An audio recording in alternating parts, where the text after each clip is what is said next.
morning, team, and welcome to another episode of the market breakdown for the week ahead. I haven't got many on the watch list for this week. I've only got 3 pairs. This is obviously based on swinging, as I always do. Got a Great British Pound, Aussie dollar, gold for a swing pair. Fucking not surprised. And Great British Pound CAD. So, yeah, 3 pairs we're looking at today. And they're the only 3 pairs I'm looking for swinging this commencing week. So going into Great British Pound, Australian dollar. Yeah, right. So dropping to the daily. We've had a big extension upside very impulsively. So we've got a lot of imbalances or volume candles that need to be filled. I've got my daily range on here. I'm expecting at least a pullback to that 50% because we've got a lot of we've got the demand zone sitting here, as well as just support in general sitting there, as well as the 50% sitting there. So for me, this whole range here is a very strong range just sitting there. So yeah, on a daily we've extended. I'm expecting some sort of pullback.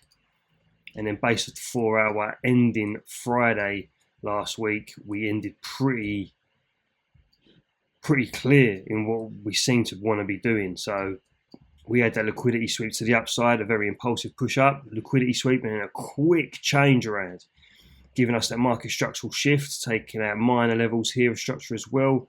But the main structure, this low here created this high here, which was the liquidity sweep. Then that was quickly broken to the downside, indicating to me that we want to roll over to the downside. So I'm looking at my targets overall to be that 50% of the daily.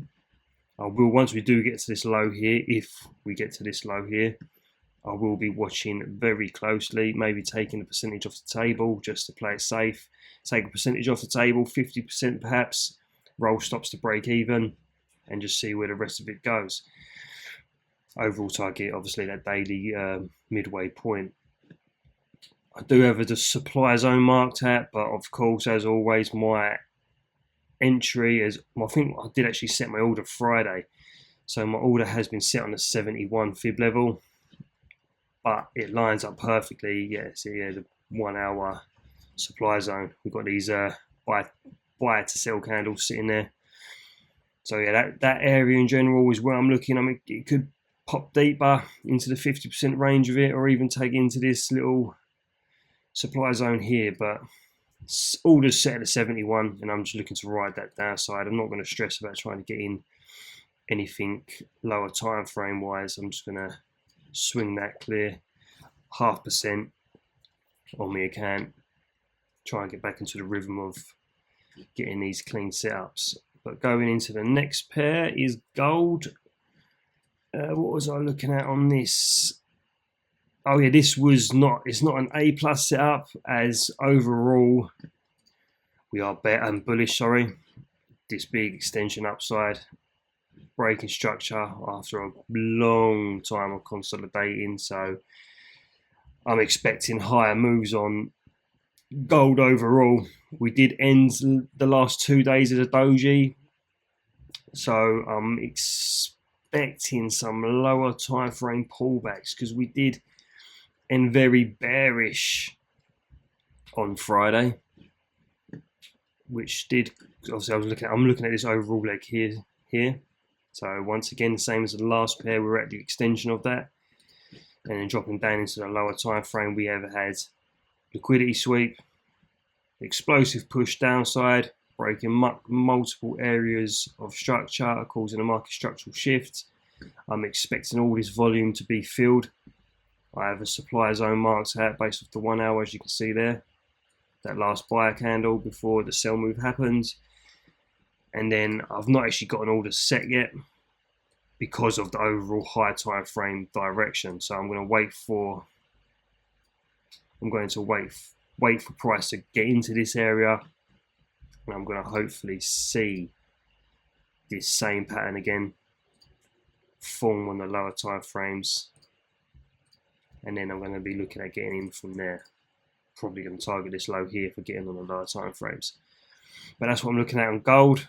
But we need to be careful with a higher time frame direction, because we could have pulled down now based on this little structure here. We have gone into the lower region of that range, so we could now see an extension upside.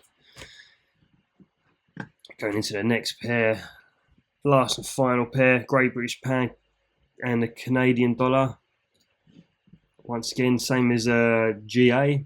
We've had that big extension upside. So obviously overall we are bullish, but I'm expecting price to come down into the lower region of this range. We have a huge weekly demand level sitting there. We have lots of imbalances and volume candles to be filled down here.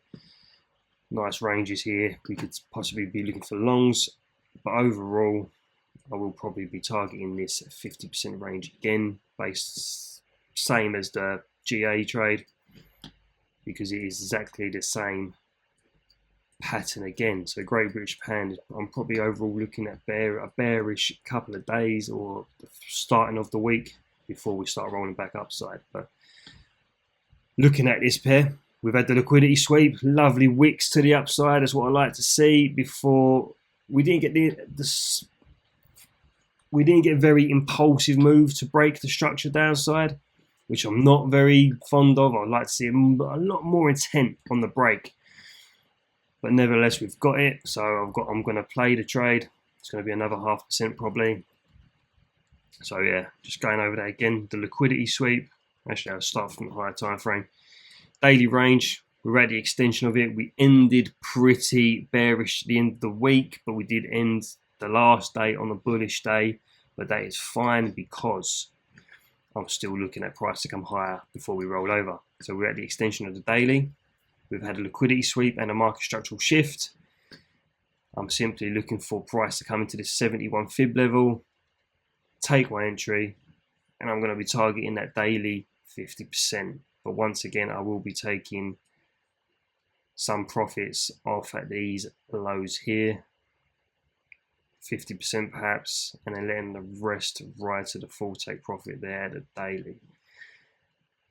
The only thing that is making me a bit nervous on this pair is that we didn't get the impulsive break that I like to see. It's not impulsive at all. Very consolidation and then a minor break. Nothing strong. We had one strong candle there. But other than that, a very weak push downside. And then we've had a very strong pullback into this range. But I believe we did.